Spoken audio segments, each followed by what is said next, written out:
നമുക്കറിയാനും എന്ത് അവള് പോകുന്നുള്ളത്.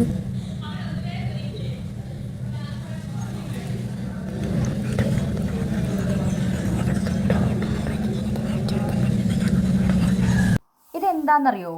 സരിക ചേച്ചിയുടെ അടുത്ത് നമ്മൾ നൂറ ചോദിക്കുകയാണ്, നിങ്ങൾക്ക് അറിയാമായിരുന്നോ ആദില പോകുമെന്ന്? എന്താ നൂറയ്ക്ക് അറിയാൻ പാടില്ലേ? ഇത്രയൊക്കെ കാണിച്ചു കൂട്ടിയിട്ട് നൂറയ്ക്ക് അറിയാൻ പാടില്ലായിരുന്നോ?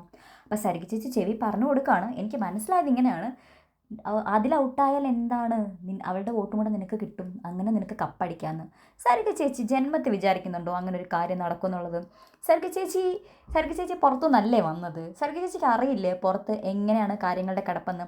എന്തായാലും ഇതിൻ്റെ അടിയിൽ ഒരു കമൻറ്റ് കണ്ടായിരുന്നു, ഈ ആദിലയുടെ നൂറയുടെയും കൂടെ വോട്ട് ചേർന്നാലും മൂന്നാം സ്ഥാനത്ത് നിൽക്കുന്ന ഷാനവാസിക്കയുടെ അത്രയും പോലും എത്തില്ല എന്നുള്ള കാര്യം. അത് കറക്റ്റ് കാര്യമാണ്. ഇത് അറിയാവുന്ന ആളാണ്, വ്യക്തമായിട്ട് അറിയാവുന്ന ആളാണ് ഈ സരിക ചേച്ചി, ശൈത്യ, ബിൻസി എല്ലാവരും. ബിൻസിയുടെ കാര്യം പോട്ടെ, ബിൻസിക്ക് ഇപ്പോൾ ആദില നൂറ ജയിക്കണം എന്ന് യാതൊരു തരത്തിലുള്ള ഇത് കാണത്തില്ല. പക്ഷേ ഇവരുടെ കൂടെ നിന്ന് ഈ ചതി ചെയ്ത് എല്ലാ കാര്യങ്ങളും കുത്തിത്തിരിപ്പുണ്ടാക്കി രഹസ്യങ്ങൾ പറഞ്ഞു കൊടുത്ത് ഇല്ലാത്തത് പറഞ്ഞു കൊടുത്ത് ഈ അവസാന നിമിഷം അനിമോളെ തമ്മിൽ തെറ്റിക്കേണ്ട എന്തെങ്കിലും കാര്യം ഉണ്ടായിരുന്നോ? എനിക്കറിയത്തില്ല ആദിലയും നൂറയും എത്രത്തോളം ഇത് മനസ്സിലാക്കുമെന്നുള്ളത്. പക്ഷെ അവിടെ നടന്ന സകല പ്രശ്നങ്ങൾ വിട്ടോ.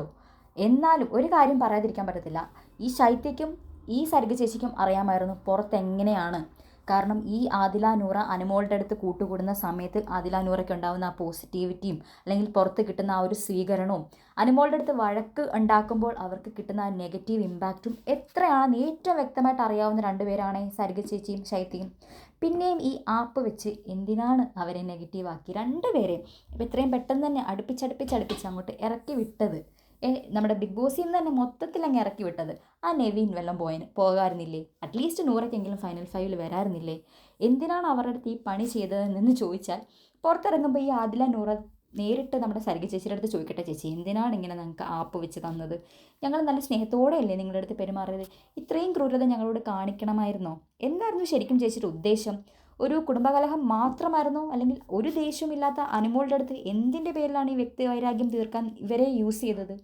നല്ല രീതിക്ക് പോകുമായിരുന്നില്ലേ അവരുടെ ഫ്രണ്ട്ഷിപ്പ്? ഒരു പ്രശ്നമില്ലാണ്ട് പോകുമായിരുന്നില്ലേ? പറഞ്ഞ് മനസ്സിലാക്കി കൊടുത്തു വിടായിരുന്നോ? ഇങ്ങനെയല്ല മക്കളെ, നല്ല രീതിക്ക് നിന്ന് കഴിഞ്ഞാൽ നിങ്ങൾക്ക് നല്ല രീതിക്ക് പുറത്ത് വരാം, പിന്നെ പുറത്ത് വന്നിട്ട് നിങ്ങൾ എന്ത് വേണമെങ്കിൽ ആയിക്കോ എന്ന് പറഞ്ഞു കൊടുക്കേണ്ടതിന് പകരം എന്തിനാണ് ചേച്ചി ആപ്പ് വെച്ചത്? ഈ ആദില നൂറ ഈ ഒരു ക്വസ്റ്റ്യൻ ഈ ചേച്ചിയുടെ അടുത്ത് ഒന്ന് ചോദിക്കണം കേട്ടോ.